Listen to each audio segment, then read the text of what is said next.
What over Thank the you. last 48 hours has happened in the geopolitical relationship between Europe and President Trump? Well, there's a lot of concern about what's happening here in the United States because I think a lot of foreign governments know that we've taken in 800,000, nearly 800,000 refugees since 9/11 with very few problems. We already have very strong vetting in place. It takes 24 to 36 months for refugees to be admitted because they're so thoroughly scrutinized. And I think also there's concern that we don't want to give to the Islamic State and other radical Islamic terrorist groups a propaganda advantage. And that is that there's an appearance here, this is a ban on Muslims from the 7 countries that the Trump administration designated. And that's worrisome because, of course, the Islamic State wants to convince its followers that the United States is against Muslims. And I just contrast this with George W. Bush after 9/11. You remember he came out and said, we are not at war with Islam. He visited a mosque. He extolled the virtues of the Islamic faith. And we haven't seen that kind of sophisticated approach from President Trump and his advisors. It's been a very ragged start to this. And Ambassador, talk about the fine line that leaders like Angela Merkel will have to take. On the one hand, she needs the Trump White House. She needs the U.S. in NATO. On the other hand, there are these fundamental policies where she's going to have disagreement. How does that create friction within a country like Germany? There's a fear in Germany and in Britain and across Europe that the Trump administration, at its start, and it's only the very beginning of the administration, so we have to be fair to the president, but at its start is not leading in the way that Republican and Democratic administrations, presidents have led in the past. I mean, they're worried about the United States closing its borders, saying no to trade agreements, putting up a wall with Mexico, saying no to refugees, saying we're going to stop immigration for a couple of months.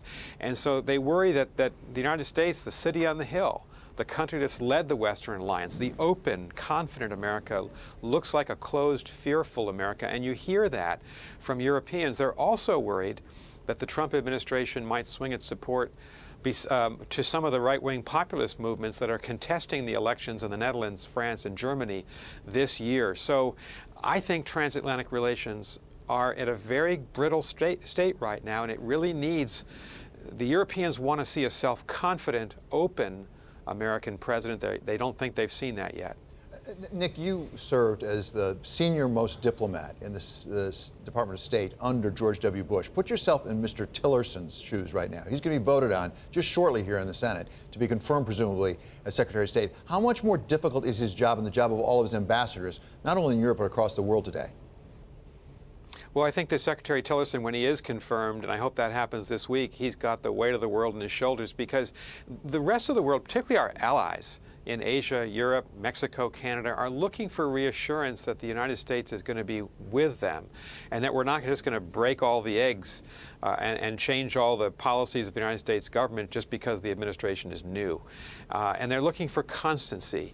And particularly, David, when President Trump talked to President Putin over the weekend, it appears that President Trump did not raise Russian interference in our election and did not raise Russia's invasion of Ukraine. Those are the two most critical issues for the United States, and the Ukraine issue is the most critical issue for the Europeans. If you look at the White House readout, they list the issues that were discussed, and those issues are not on the agenda, and the White House is not indicating that they were talked about. So the Europeans want the United States to have their back.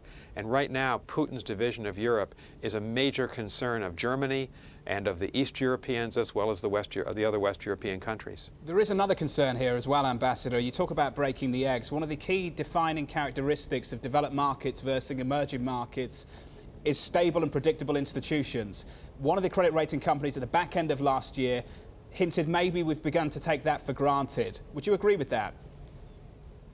Well, I would. And look, I think, President Trump was elected. He has a right to change the policies of the United States. But you'd have to be concerned about this liberal order that the United States has largely built over the last 70 years. What was it based on? It was based on free trade. It was based on America's commitment to alliances. It was based on taking down walls, not putting walls up. And so I think that has confused the allies of the United States. I know it's roiled markets, and it's been interesting to see, you were talking to my friend Larry Summers in the last segment, the number of business executives and the number of Republican senators who have come out to question the wisdom of shutting down America to refugees and immigrants. So I think that's where the pressure is going to come from, not just from the Democratic Party, not from foreign governments, but from the business leaders, CEOs, and also senators like John McCain, Lamar Alexander, Lindsey Graham.